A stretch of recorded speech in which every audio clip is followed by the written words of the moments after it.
that if we falter, then we can get to the 16 that you are targeting. But I want to assure you that it is indeed possible.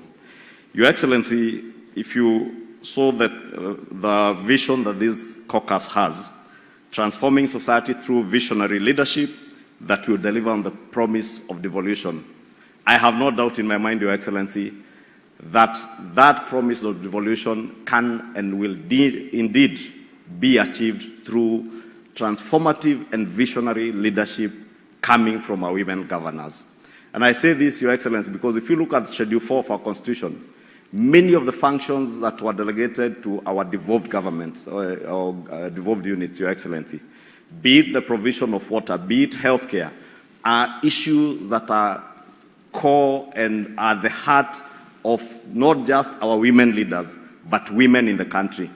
And these women leaders, Your Excellency, I have to say from my experience over the last many years that I have served with many of them, and I think I have worked with many of these governors currently here, Governor Kawera, Governor Achani, Governor Susan Kihika, Governor Wanga, Governor Sicily. We worked with them in the National Assembly. And Your Excellency, you also remember Governor Achani was a deputy governor. And many a times in general elections when governors are choosing their running mates, it was assumed that women would be nominated as deputy governors as flower girls. Governor Achani actually has exemplified that women are not just flower girls to the male governors, that they can indeed succeed their governors as deputy governors, and she has exemplified that very well. When last elections we said, hatu achani na achani. And I was in Kwale, Your Excellency, I campaigned for all these women governors, and my other confession, Your Excellency, you know you are all in Kenya Kwanza, but this women agenda transcends even political parties. Governor Gladys Wanga, I must confess, I did assist Governor Gladys Wanga in the last elections, and I truly campaigned for her, even being in ODM, Your Excellency. And I know this women agenda will transcend our political party affiliations.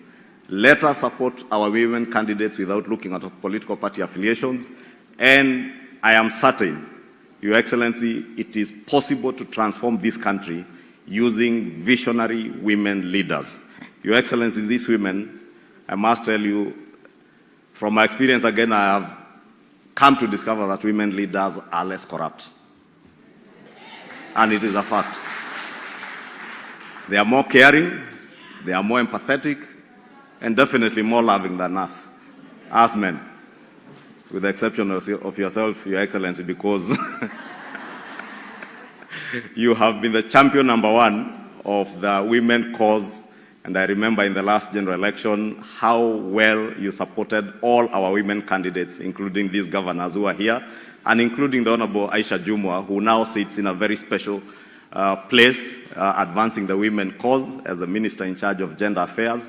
And Your Excellency, in conclusion, let me assure you and assure this gathering that within the National Assembly, we will not only support those of our members in the National Assembly, and I see many of them here who are eyeing governor seats. I know Governor Sakaja indicated that it would be chronological and suggested that we should probably begin with those male governors who are serving their second term. But I want to tell you, it is free for all.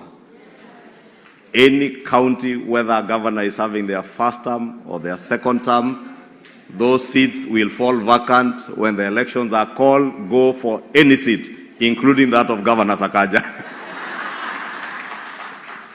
And I know he's doing a great job in Nairobi, and many other male governors are doing a great job, but please challenge them. Your Excellency, in conclusion, on the 2/3 gender rule, Your Excellency, you know you have been at the forefront, and you did share with us a memoranda in the National Assembly and in Parliament on actualization of 2/3 gender rule.